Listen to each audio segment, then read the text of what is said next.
آپ سوچتے ہیں آپ اپنے بچے کی حفاظت کر رہے ہیں، اصل میں آپ اسے کمزور بنا رہے ہیں، اور یہ محبت نہیں ظلم ہے۔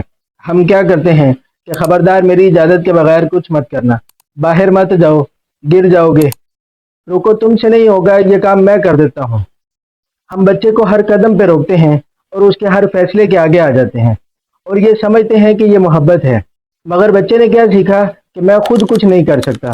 جو بچہ آپ کی اجازت کے بغیر ایک قدم نہیں اٹھا سکتا، کل یہی بچہ بڑا ہو کر بڑے فیصلے نہیں کر پائے گا۔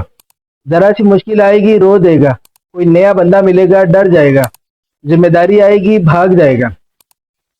آپ کا سایہ جو آج اسے پناہ لگتا ہے، کل یہی سایہ بچے کے پاؤں کی زنجیر بن جائے گا۔ حضرت علی رضی اللہ تعالیٰ عنہ فرماتے ہیں کہ اپنے بچوں کو آنے والے زمانے کے لیے تیار کرو۔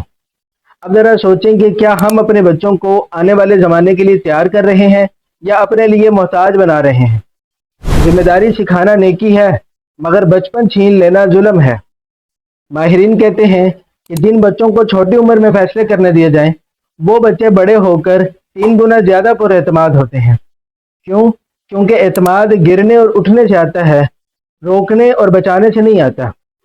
آج سے ایک کام کریں کہ بچہ جب کوئی چھوٹا کام کرنے لگے تو اسے وہ کام کرنے دیں، وہ گرے تو اسے اٹھنے دیں، وہ غلطی کرے تو اسے سیکھنے دیں۔ پھر کہیں کہ شاباش بیٹا، آج آپ نے یہ کام خود کیا ہے۔ آپ کا یہ ایک جملہ بچے کے اندر ہمت کی جڑ ڈال دے گا۔ آج ہی گھر میں آزمائیں اور کمنٹ میں بتائیں کہ کیا آپ بھی بچے کو ضرورت سے زیادہ روکتے ہیں۔ ملتے ہیں اگلی ویڈیو میں۔ اللہ حافظ۔